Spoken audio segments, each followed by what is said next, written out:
Hello friends, welcome to my YouTube channel career with Komal ma'am. इस channel में आपको जो हम सीरीज देंगे वो बहुत धमाकेदार सीरीज होगी।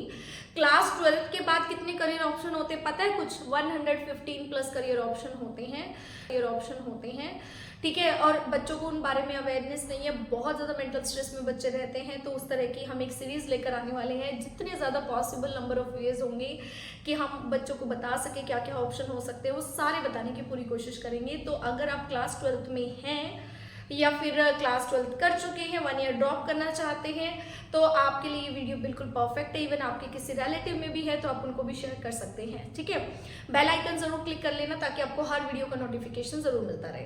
तो आज पे क्या होने वाला है, आज का जो टॉपिक है ना, मैं चाहती हूँ कि हर बच्चा उसको देखे, वो क्लास 12 में है या ग्रेजुएशन में है, और उस पर कमेंट जरूर करे, एक सोच के थिंकिंग, एक अपनी खुद की थिंकिंग से सोचे कि क्या बात सही हो सकती है क्या नहीं। मैं एक टॉपिक जो ले रही हूँ वो ये टॉपिक है कि एक बच्ची है जो क्लास 12 में है, बहुत ब्रिलियंट चाइल्ड है, 95% अबव है, बट उसका यूपीएससी का ड्रीम है, उसका सपना है यूपीएससी, वो आईएएस आईपीएस ऑफिसर बनना चाहती है। ठीक है, उसका सपना है वो। तो क्या उसको, लेकिन उसको जो सोसाइटी है वो उसको आईटी जेई के लिए प्रेफर कर रही है कि आप आईटी जेई करो, देन आप सोचो उसके बारे में, यूपीएससी के बारे में। तो मैं आप लोगों से ये पूछना चाहती हूँ, क्या उस बच्ची को जो है आईटी वाला टॉपिक लेना चाहिए, आईटी करना चाहिए, या फिर उस बच्ची को अपने सपने की तरफ जाना चाहिए? कमेंट सेक्शन में लिख के जरूर बताना। इसी टॉपिक को लेते हुए आज हम जो फेस करेंगे, आज हम जो फील करेंगे वो है सोसाइटी प्रेशर। बहुत सारे स्टूडेंट फेस करते हैं, बहुत सारे स्टूडेंट उस इन्फ्लुएंस में आ जाते हैं, समहाउ उनके पेरेंट्स उस इन्फ्लुएंस में आ जाते हैं। उसको बचना कैसे है, ये बहुत इंपॉर्टेंट है कि उससे बचना कैसे है। तो पहली बात देखो, होता क्या है, जो अभी मैंने आपको टॉपिक भी शेयर किया, मैंने क्या कहा कि एक कोई मेरी एक स्टूडेंट है और वो क्लास 12 में है अभी राइट नाउ, और वो उसका जो ड्रीम है ना, वो पूरा 100% उसको यूपीएससी करना है। ठीक है, मतलब उसको एक का भी है ना, तिनके भर का भी डाउट नहीं है कि उसका कोई जो ड्रीम है उसमें कुछ कंक्लूजन, उसमें कुछ कॉन्फ्लिक्शन है, या फिर उसको कुछ ऐसा होता है ना, बच्चों को डाउट होता है कि प्लान बी भी है क्या नहीं है। Nothing, plan A B UPSC, B B C B और जेड तक उसका प्लान यूपीएससी है। नॉन मेडिकल लिया हुआ है, बहुत ब्रिलियंट चाइल्ड है। वो चाहती है कि मैं बीए करूं और बीए के दौरान मैं अपने यूपीएससी की तैयारी करूं, सो दैट मैं बीए के बाद ही तुरंत बाद ही मैं यूपीएससी क्रैक कर सकूं।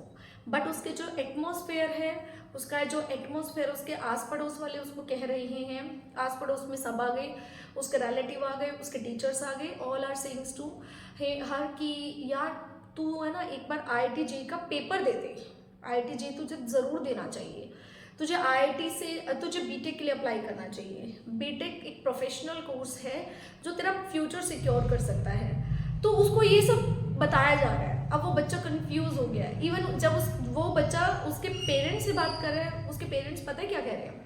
उसके पेरेंट्स कह रहे हैं बेटा तुझे इतनी टेंशन लेने की ज़रूरत नहीं है, सोसाइटी का सोचने की ज़रूरत नहीं है, तुझे अगर यूपीएससी करना है तो तू यूपीएससी कर और बीए ही कर।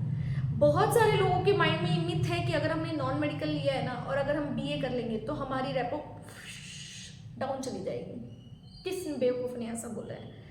किस बेवकूफ़ ने ऐसा बोला है कि अगर आप नॉन मेडिकल के बाद बीए करते हो तो आपकी रेपुटेशन ऐसे डाउन चली जाएगी? नहीं। जो नॉन मेडिकल के बाद आप बीए कर रहे हो, ये बहुत सारे फैक्टर्स के ऊपर डिपेंड करता है। आपका पढ़ाई में मन नहीं लगा इसलिए आपने बीए कर लिया, आपका गोल यूपीएससी जैसा है इसलिए आपने बीए कर लिया। ठीक है, दोनों में ज़मीन आसमान का फ़र्क है। सामने वाले की सोच के अकॉर्डिंग अगर आप अपने आप को चेंज करोगे तो आप जिंदगी में हर दिन अपने आप को चेंज करना पड़ेगा। कभी भी किसी को सेटिस्फाइड नहीं कर सकते, अपने आप का सेटिस्फेक्शन ज़रूरी है। ये आगे इस लाइफ में भी और आने वाली लाइफ में भी। अगर आप सोचोगे ना कि चल यार इसको सेटिस्फाइड करके देखते हैं, करके देख लेना, उसको सेटिस्फाइड कर ही नहीं पाओगे लाइफ में। तो जब भी आपको कोई सोसाइटी का इस तरह का प्रेशर आए ना, आप पहले अपने आप को देखो, अपने मन से पूछो, अपने अंदर आत्मा से पूछो कि आप क्या चाहते हो।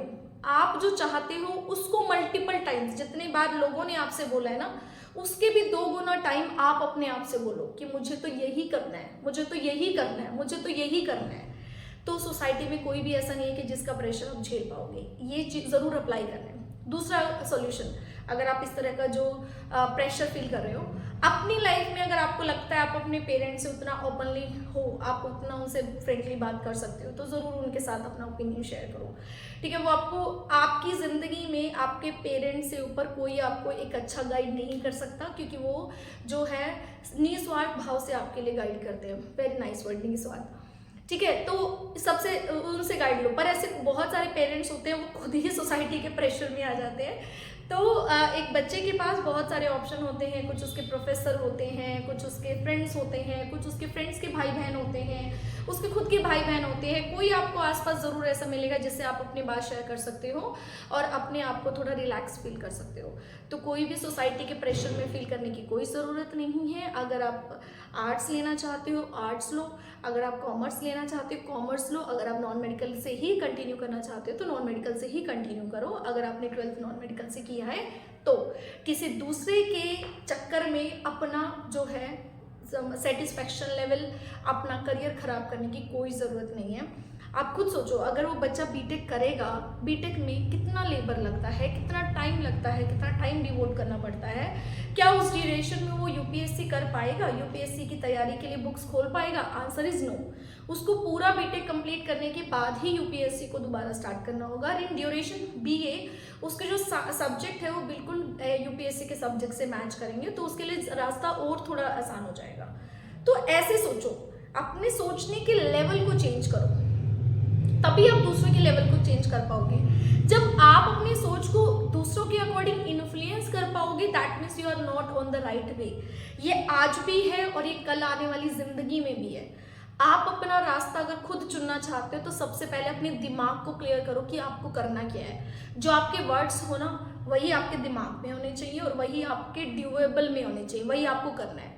तो बी स्ट्रॉन्ग, चाहे वो लड़का हो चाहे वो लड़की हो, be strong by your opinion. आपके ओपिनियन इतने स्ट्रॉन्ग हो कि सामने वाला हिल जाए कि भाई छोड़, इसको हम कुछ भी नहीं कहते, इसको जो करना है वो कर लेगा। आई थिंक क्लियर हुआ। तो आज का टॉपिक अच्छा लगा, ये मेरा पर्सनल ओपिनियन था, कुछ चीज़ें मैं अपनी पर्सनल भी घुसा ली मैंने इसमें। तो क्योंकि देखो हम लोग अपना एक्सपीरियंस शेयर करेंगे तो शायद आपको कुछ सीखने को मिल जाए।